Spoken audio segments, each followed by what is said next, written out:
what's up guys? Gons here for the Face Like the Sun YouTube channel. Want to talk about a summary of Mars. I know some of you guys are sick of hearing me talk about Mars, but I think we have to address it because it's out there and it's happening in front of our face. And so as part of what I do here on this channel, I just want to address it and, look at it because the church at large won't. Or, maybe they will and they'll sort of dismiss it, or they won't necessarily see the implications of what this means for the church, it means for Christians, etc. So that's why I talk about it. And look, I don't have all the answers here, guys. I simply put these things together to give you guys information so that you guys can do your own research, so you guys can have a conversation. I know there's a lot of bold opinions here on YouTube. People claim they have everything figured out. At least that's the tone I get when I read some of your comments. But we're here to have a discussion, okay? And I've never closed the comment section because I want that open discussion. So please respect that. And, obviously some of this is not going to matter. You guys are going to say what you're going to say.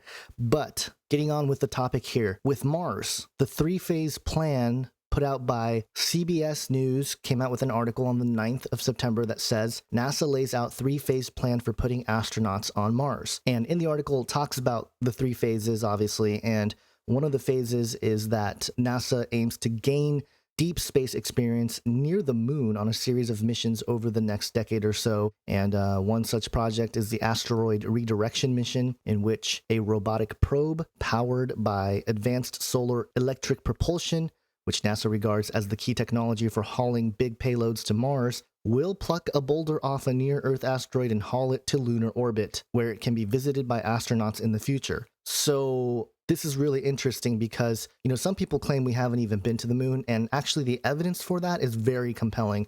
A friend of mine, Bart Sabrell, who published the film Something Strange Happened on the Way to the Moon, I think that's what it's called, very interesting and compelling evidence that they faked footage on the way to the moon, or at least from low Earth orbit. And, the claim is that they never even got past that. So, that's a possible thing. At the same time, I keep an open mind here, and I don't know if we made it to the moon. Again, the evidence against it is compelling enough.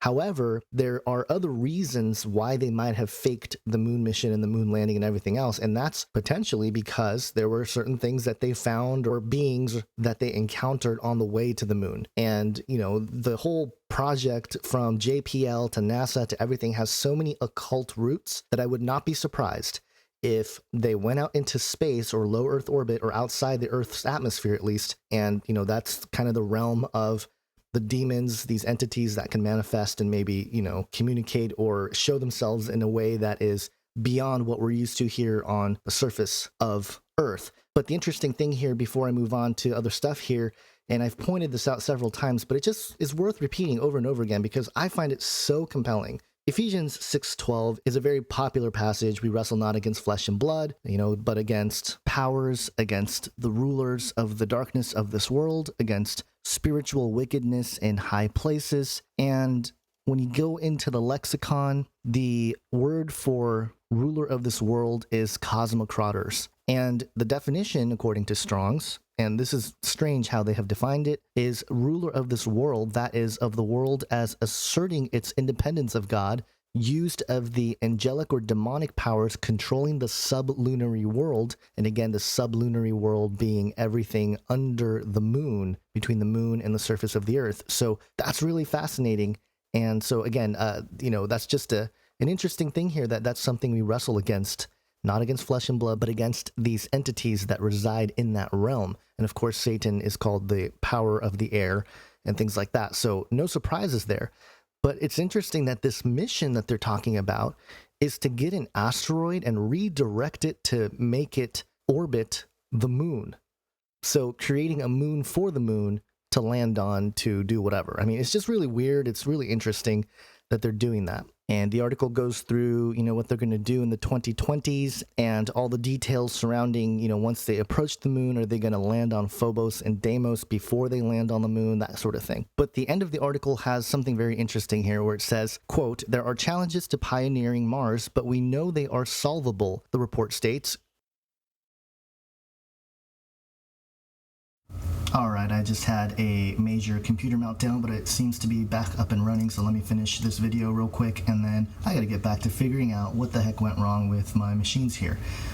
The finishing of the quote here: we are developing the capabilities necessary to get there, land there, and live there. So clearly there is a threefold plan here to get to Mars, not only land there, but to live there. And so this idea of a breakaway civilization, although it may have been something in the works behind the scenes and in secretive orders and stuff, it's very much part of the public agenda now. And so this is the externalization of the hierarchy, the output of occult and hidden agendas going mainstream. And, you know, along with that, there's a bunch of stuff that have come out.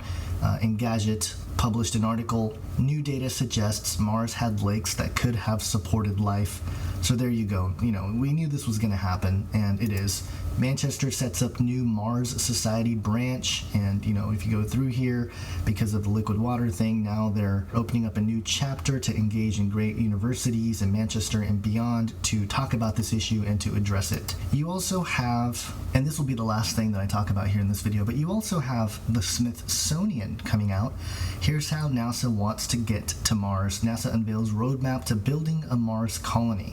And here you go, it goes through this article. Now, it's interesting that this Smithsonian is behind this, right? Obviously, there are so many rumors and alternative-based research to suggest that the Smithsonian is responsible for covering up the phenomenon of giant skeletons and giant bones and things like that. And so there's something there where, of course, the Smithsonian would be involved in this public project because, well, it keeps the cover-up going, and at the same time, you know, they have to have a little bit of public interest or public support to do some of the things that they are already probably doing regarding these issues. So just a very fascinating thing to consider. Now, I want to end this video with a question for all of you.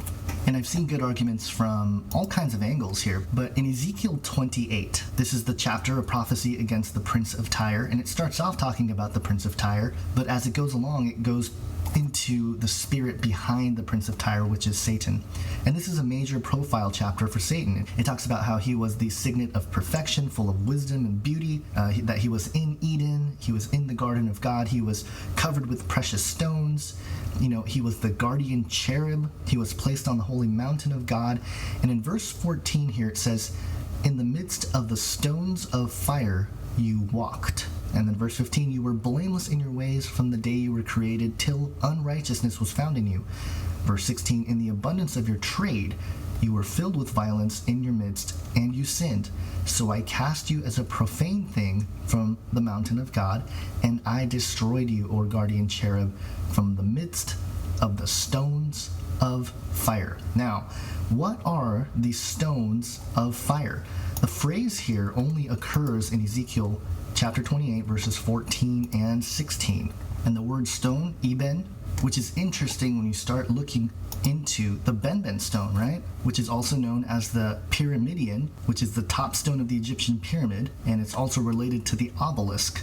Very fascinating that the word here of stone would be Eben, as in Benben, and then obviously fire as in fire, you know, burning coals, fiery fire, flame, etc. So according to David Flynn, he suggests that the stones of fire are planets. And, you know, he has a very interesting theory regarding a pre-Adamic system of, you know, Satan being one of the angelic beings that was created on perhaps a planet called Rahab, and when it was destroyed, you know, Mars may have been part of that. And, you know, it is interesting because in Ezekiel 28 here, it does talk about Satan and his sanctuaries, how he profaned his sanctuaries in verse 18. And, you know, some people suggest, well, maybe that's his body. He had a physical body that he dwelled in, and, you know, he profaned it somehow.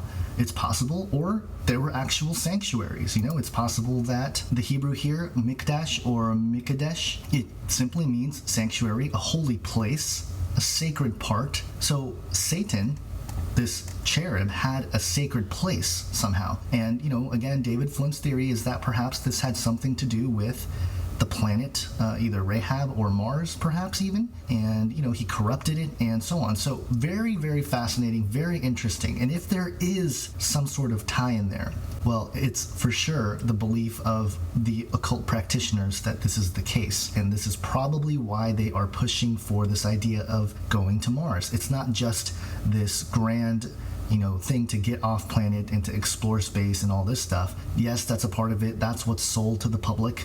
But in my opinion, I think that this has something to do with it as well, that there is an occult hidden arm to this, a hidden agenda behind it, because there always is, especially when NASA is involved and so on. So what do you think these stones of fire are? And remember, these are stones of fire where the anointed guardian cherub, a formerly anointed guardian cherub, Satan, walked. This is where he walked. And until he sinned. When he sinned, he was cast out. And so, again, I don't want to get into the whole, construct of the theory as David Flynn presents it. Again, I don't know if I totally buy it, okay? I present this to you because I think it's interesting. And I think in terms of understanding what's going on, it's something we can look at, and it's something that we can consider. And so don't, get on my case because, you're pushing people away from the Word. No, actually, go to the Word, study it for yourself, have the Holy Spirit lead you, and see what He reveals to you regarding these issues. And it's one of those things where maybe the Holy Spirit leads us to just know about these things so that we can expose the actual agenda and we can speak into Christians who may start struggling with some of these ideas of going to Mars and all this stuff. And so, just possibilities here. And this is an open forum. I've always wanted it to be an open discussion. So that's about it for this video, guys. I gotta go figure out what's going on with my audio system. Strange things going on with all my electronics. So that's it, guys. God bless.